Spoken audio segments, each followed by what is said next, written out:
तो hey guys, आज हम जो चैप्टर है कर रहे थे क्लास 11th का chapter number 4 distribution of continent oceans, उसके जो है लास्ट लेक्चर में हम आज डिस्कस करेंगे प्लेट टेक्टोनिक के बारे में, जिसको हम प्लेट टेक्टोनिक थ्योरी भी बोलते हैं। किसने दी, इसमें क्या क्या प्लेट्स की बात की है वो हम डिस्कस करेंगे।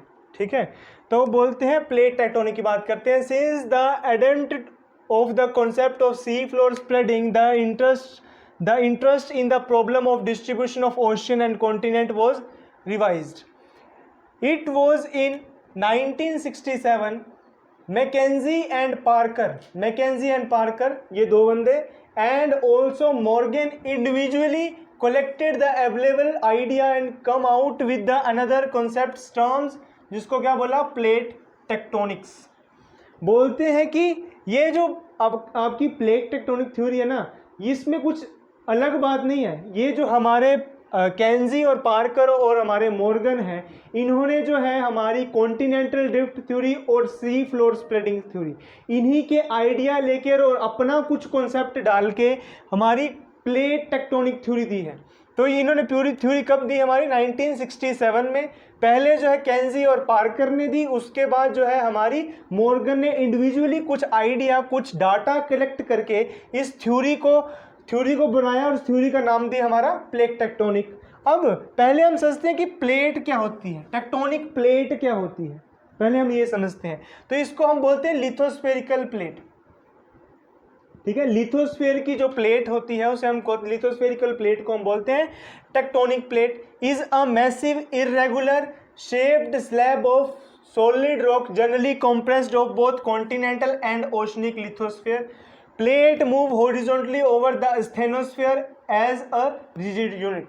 अब जो हमारी लिथोस्फेरिकल प्लेट है वो जो है इरेगुलर शेप की होती है, रेगुलर शेप की नहीं होती, किसी भी तरह की हो सकती है, इरेगुलर शेप की होती है। और वो जनरली जो होती है वो कॉन्टिनेंटल और हमारे ओशनिक क्रस्ट, जो ओशनिक और हमारा कॉन्टिनेंटल जो हमारा लिथोस्फेयर है उस प्लेट से बनी होती है। और ये हमारे एस्थेनोस्फेयर की बात हमने लास्ट चैप्टर जो हमारा 3rd चैप्टर था उसमें भी की थी। एस्थेनोस्फेयर एक वीकर यूनिट है, वीकर एरिया है जो हमारा कोर और मेंटल के बीच में आता है। ठीक है, अब लिथोस्फेयर क्या होती है, लिथोस्फेयर में क्या आता है, हमारी the crust and top mental, जो क्रस्ट आपकी अपर क्रस्ट, लोअर क्रस्ट और हमारा टॉप मेंटल मतलब अपर मेंटल, इन दोनों के एरिया को मिला के हमारी लिथोस्फेयर बनती है। ठीक है, with the thickness range very between 5 and 100 kilometre in oceanic plate and above 200 kilometre in the continental area. बोलते हैं कि उसकी थिकनेस जो है वेरी करती है। अब मैंने पहले ही बहुत बार इस चैप्टर में डिस्कस किया, जो हमारी ओशनिक क्रस्ट होती है वो यंगर होती है और उसकी थिकनेस कम होती है, क्योंकि वो अभी बन रही है तो इसलिए उसकी थिकनेस कम होती है। और कॉन्टिनेंटल क्रस्ट होती है, कॉन्टिनेंटल लिथोस्फेयर होता है, उसकी जो थिकनेस होती है वो ज़्यादा होती है। तो बोलते हैं वही कि हमारी जो ओशनिक क्रस्ट है वो वेरी करता है 5 किलोमीटर से 100 किलोमीटर, इतनी उसकी थिकनेस होती है। और वही हमारी जो कॉन्टिनेंटल क्रस्ट होती है, कॉन्टिनेंटल एरिया है, उसकी जो थिकनेस है वो 200 से ज़्यादा, ये 200 या 200 से ज़्यादा होती है। A plate may be referred as a continental plate or the oceanic plate depending upon the to occupy large portion of the plate। कि हम प्लेट को किस तरह डिफाइन करते हैं कि वो ओशनिक है या हमारी कॉन्टिनेंटल है, वो हम करते हैं कि कितनी उसने एरिया ऑक्यूपाई किया है। आपके बुक में एग्जाम्पल जो दिया है वो दिया है हमारा पैसिफिक प्लेट का और यूरेशियन प्लेट का। जो पैसिफिक प्लेट है वो ओशन ही ओशन है, पूरा ओशन है, लेकिन हम उसे फिर भी कॉन्टिनेंटल प्लेट करती है, कॉन्टिनेंटल प्लेट बोलते हैं। क्यों बोलते हैं, क्योंकि वो एरिया ज़्यादा कवर करती है। जो एरिया ज़्यादा कवर करेगी हम उसे बोलेंगे कॉन्टिनेंटल प्लेट, और जो एरिया कम करेगी उसे हम बोलेंगे ओशनिक प्लेट। और ऐसे कई सारी जो प्लेट्स हैं, कई सारी प्लेट्स हैं बुक में डिस्कस किए, वो हम आगे डिस्कस करते हैं।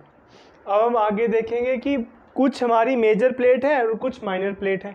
The theory of plate tectonic propose that the earth lithosphere is divided into 7 major and some minor plates, कि कुछ हमारी मेजर जो प्लेट्स हैं वो 7 ही हैं और कुछ माइनर है। माइनर कुछ बोलते हैं कि भाई 6 हैं, कुछ बोलते हैं 11 है। वैसे बेसिकली हमारे जो हायर स्टडी में बोलते हैं कि 11 है, लेकिन आपकी बुक में 6-7 ही दे रखी हैं। तो हम बेसिकली बात जो करेंगे वो हम बात करेंगे मेजर प्लेट की। तो मेजर प्लेट कौन सी? पहली है हमारी Atlantic and surrounding area. Atlantic region जो है ना, अटलांटिक मैप में देखेंगे, मैप में बताऊंगा इसके बाद में, ठीक है। अटलांटिक रीजन का जो हम अटलांटिक प्लेट बोल देते हैं। फिर हमारी नॉर्थ अमेरिकन प्लेट जो हमारा नॉर्थ वेस्ट क्या बोलते हैं, वेस्ट अटलांटिक फ्लोर और कैरेबियन सी का कुछ साउथ अमेरिका के एरिया, ठीक है। फिर हमारी south American plate, Pacific plate, Indo Australian plate जिसको हम इंडियन ऑस्ट्रेलियन न्यूजीलैंड प्लेट भी बोलते हैं, अफ्रीकन प्लेट और यूरेशियन प्लेट। अब इन प्लेटों को हम मैप में देखेंगे तब आपको पता चलेगा कि इसको किस तरह डिवीज़न हो रखी है प्लेट्स की हमारे मैप में। अब पहले देखो, सबसे पहले मैं आपको दिखाता हूँ हमारी north American plate. North American plate, आपकी साउथ अमेरिकन प्लेट, ये हमारी 7 मेजर प्लेट्स। और ये हमारी पैसिफिक प्लेट, फिर आपकी अफ्रीकन प्लेट, आपकी यूरेशियन प्लेट, आपकी इंडो और ऑस्ट्रेलियन प्लेट, ये इकट्ठी है, ठीक है। Indo and Australian plate, Indian, Australian और ये न्यूजीलैंड का एरिया, ये इसको इंडो ऑस्ट्रेलियन प्लेट। और ये 7वें नंबर पर हमारी जो है अटलांटिक, या है ना, अटलांटिक प्लेट। ये हमारी 7 मेजर प्लेट और कुछ माइनर प्लेट हैं, जैसे कि अब आपकी बुक में बता रखी है कैरेबियन प्लेट, ठीक है, आपकी Nazca plate, Philippine plates, Arabian plates. Arabian plate जो है इंडियन और आपके अफ्रीकन प्लेट के बीच में, जहाँ पे अरेबिया का रीजन है, ठीक है, अरेबियन रीजन, इसको हम बोलते हैं अरेबियन प्लेट। तो ये है हमारी कुछ मेजर और माइनर प्लेट्स जो प्लेट टेक्टोनिक थ्योरी में प्रपोज्ड की गई हैं। अब आगे कुछ बात बोल रहे हैं कि दीज प्लेट मतलब ये जो हमने मेजर और माइनर प्लेट्स पढ़ाई ना, ये जो major plates, these plates were constantly moving over the globe through the history of the earth. It is not continent that move in believed by Wegener. Continent was the part of plate that was moving in the plates, ठीक है। जो बोलते हैं कि हमारी जो plates हैं वो मूव करती है, कॉन्टिनेंट मूव नहीं करते हैं। जैसे कि हमने वैगनार की थ्योरी में पढ़ा था ना, कॉन्टिनेंटल ड्रिफ्ट में, उसने क्या कहा था कि कॉन्टिनेंट अलग हुए, कॉन्टिनेंट ने ड्रिफ्ट किया और फोर्सेस नहीं बताई। लेकिन यहाँ पे इन्होंने जो है वही फोर्स का कॉन्सेप्ट खत्म कर दिया और बोल दिया कि जो हमारे कॉन्टिनेंट है वो नहीं मूव किए, जो कॉन्टिनेंट जिस प्लेट पर है वो प्लेट मूव की। जो 7 मेजर प्लेट्स बताई, ये प्लेट्स मूव की थी, ना कि हमारे इंडिविजुअली कॉन्टिनेंट मूव किए थे। नेक्स्ट बोलते हैं Wegener had throughout all the continent have been initially existed as a super continent in the form of Pangaea. ये पहले बता चुके हैं जब उसने पढ़ाया था कि सुपर लैंड मास पेंजिया और सुपर वाटर बॉडी पैंथेलासा, उसके बारे में बताया था। Scientist using the palaeomagnetic data that determine the position held on the each of the present continental landmass in the different geological period। अब scientist कैसे determine करते हैं कि किस जियोलॉजिकल पीरियड में किस तरह डिवीजन हुई थी, किस तरह कॉन्टिनेंटल जो है कॉन्टिनेंटल लैंड मास अलग हुआ था, तो वो करते हैं हमारा पैलेसोमैग्नेटिक। ये मैंने पहले ही बात की कि वो जो हमारा मैग्मा निकलता है, जो लावा होता है, उसकी मैग्नेटिक प्रॉपर्टी को स्टडी करते हैं, उसकी मैग्नेटिक प्रॉपर्टी को स्टडी करते हैं और हमारे कॉन्टिनेंटल लैंड मास के बारे में बताते हैं। पोजीशन ऑफ द इंडियन सब कॉन्टिनेंट, जिसको हम मोस्टली पेनिसुलर इंडिया बोलते हैं, आज tracked with the help of rock analysis from the Nagpur area. अब जो हमारा इंडिया, जो इंडियन पेनिसुला है, पेनिसुला क्या होता है? पेनिसुला होता है जो एक एरिया, जैसे इंडिया का नीचे सब देखेंगे तो ऐसा सा है ना कुछ, तो जो एरिया 3 जगह से पानी से घिरा हो उसे हम कहते हैं पेनिसुला, ठीक है, इसे हम कहते हैं पेनिसुला इंडिया। तो पेनिसुला इंडिया की स्टडी जब हम करते हैं तो हमें किस तरह पता चला, उसके जो हमारे कोस्टल्स में जो नागपुर रीजन है यहाँ पे, वहाँ के जो रॉक्स है उसकी स्टडी से, उसकी एनालाइजेशन से हमें पता चला कि हमारी किस तरह की इंडियन प्लेट टूटी थी, किस तरह इंडियन प्लेट जो है यूरेशियन प्लेट से आके टकराई थी। हम अभी आगे डिस्कस करेंगे। अब हम पढ़ेंगे टाइप्स ऑफ प्लेट बाउंड्रीज, कि प्लेट बाउंड्रीज कितने पार्ट्स में डिवाइडेड, 3 पार्ट्स में डिवाइडेड है। पहले जो हमारा पहला है वो है हमारा डाइवर्जेंट प्लेट बाउंड्री या डाइवर्जेंट बाउंड्री जिसे हम बोलते हैं, ठीक है। तो इसमें क्या है, when new crust is generated at the plates pull away from each other, the sides where the plate move away from each other is called separating site. अब divergent plate boundary, divergent plate boundary मतलब ये दो plates हैं, ऐसे समझिए ये जो plates हैं ये दोनों एक दूसरे से दूर जाएंगी, बीच में जो है रिजेस की मिड ओशनिक रिज बनेगी और प्लेट एक दूसरे से दूर जाएंगी। जब दूर जाएंगी हम उन्हें क्या करते हैं, डाइवर्जेंट प्लेट बाउंड्रीज बोलते हैं उन्हें, ठीक है। क्या बोलते हैं, डाइवर्जेंट प्लेट बाउंड्रीज। और वो जहां से दूर जाती है वहां क्या बनती है, मिड ओशनिक रिज।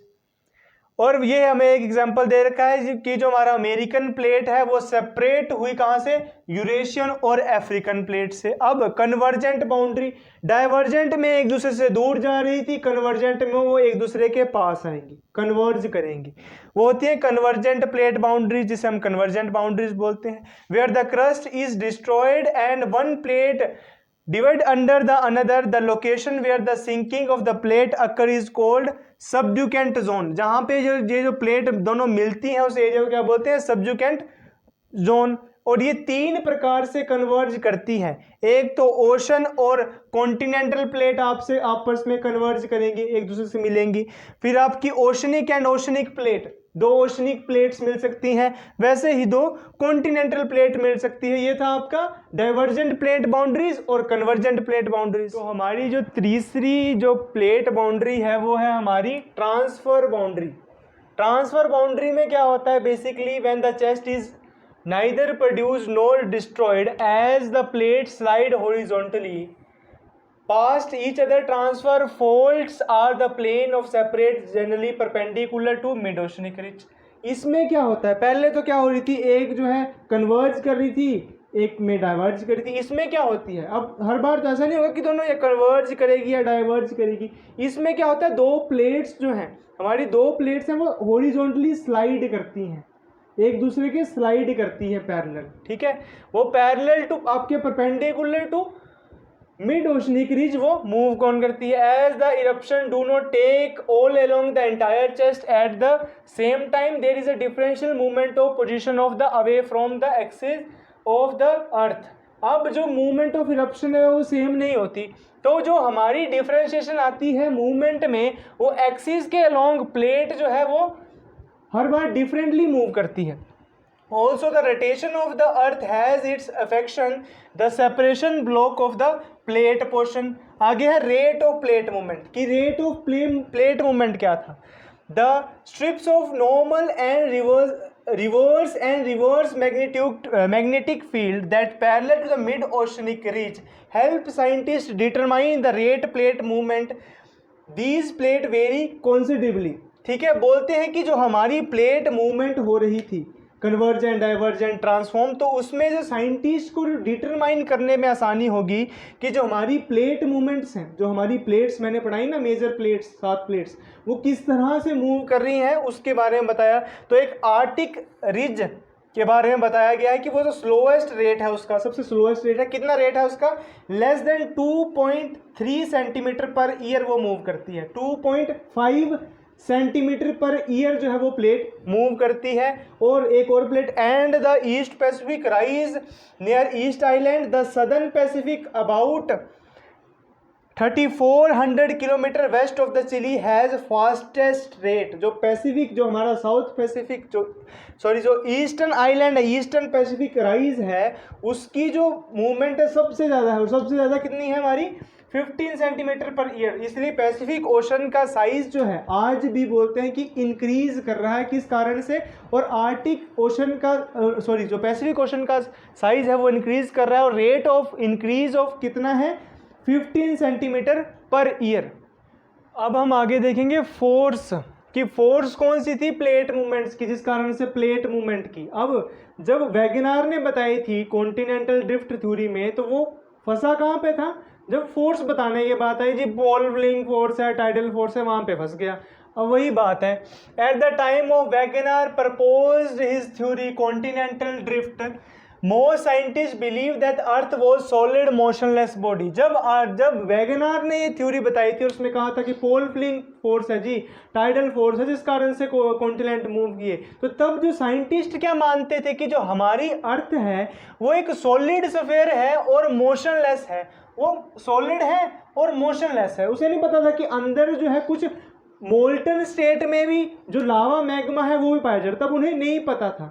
वो क्या बोल रहे थे कि मोशनलेस है, कोई अर्थ का जो कोई मोशन नहीं है, वो मोशनलेस है, सॉलिड है, लिक्विड कहीं से नहीं है। लेकिन बाद में हमें पता चला ना किस तरह कन्वेंशनल थ्योरी में।